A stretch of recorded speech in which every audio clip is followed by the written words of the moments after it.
had a conversation with my coaching client and he had the same problem. Now, my job is to bring the question and to give it to my digital marketing expert friend. Let's see what he has to say. This is Sean Bhakta from REMAX Presidential, South Florida Home Finder team, and Tom Ferry Coach. Welcome to Marketing Hacks with my friend Raymond Torres with Onset Media, digital marketing. So Ray, go ahead.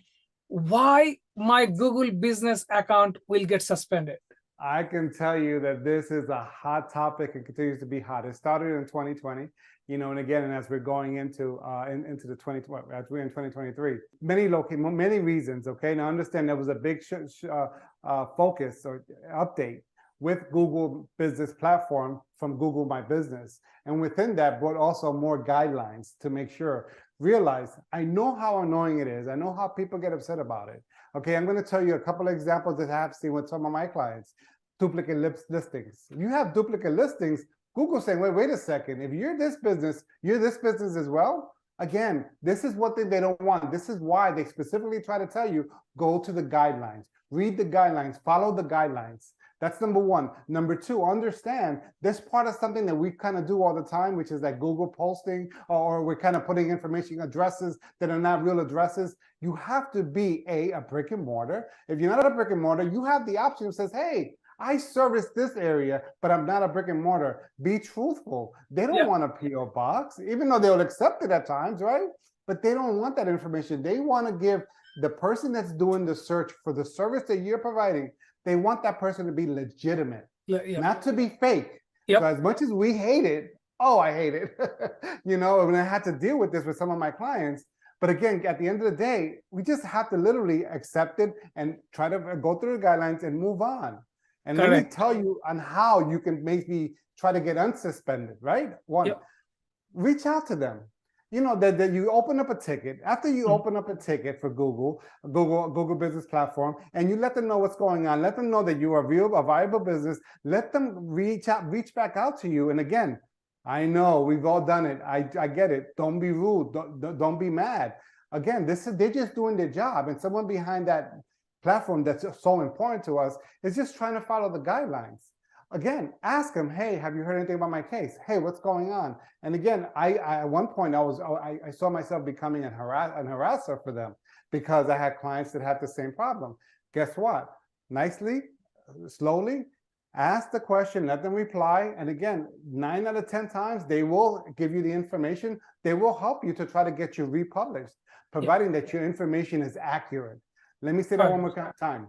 Your information should be accurate. Don't try to spam them. Do not try to add this address that's not accurate. And we've seen that from many times with the many clients that we've dealing with the same exact problem. So I hope this kind of helps a little bit in what you're trying to achieve in this. It makes sense, Ray, because see, Google is not our enemy. Google is not enemy of the small business. All they're trying to do is protect the customer.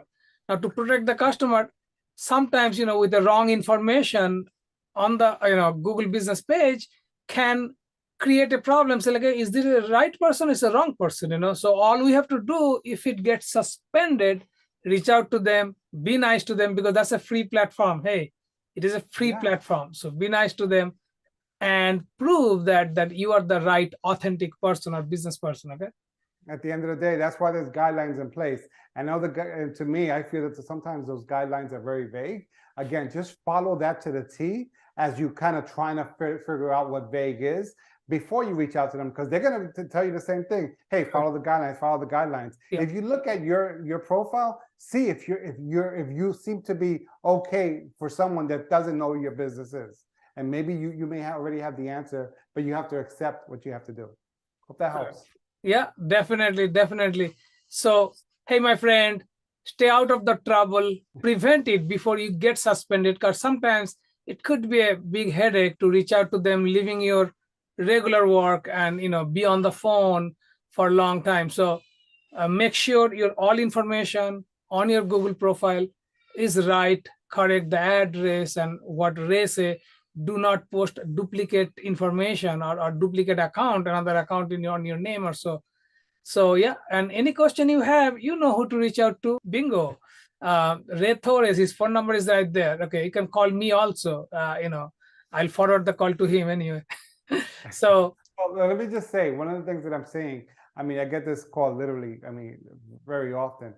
Having experience is half the battle, right? Once you've experienced and once you've overcome that suspension, now you're like, wow, I did it. Guess what? It's just as simple that you're kind of helping with someone else. Yeah. Again, some cases are a lot larger and it takes a little more patience.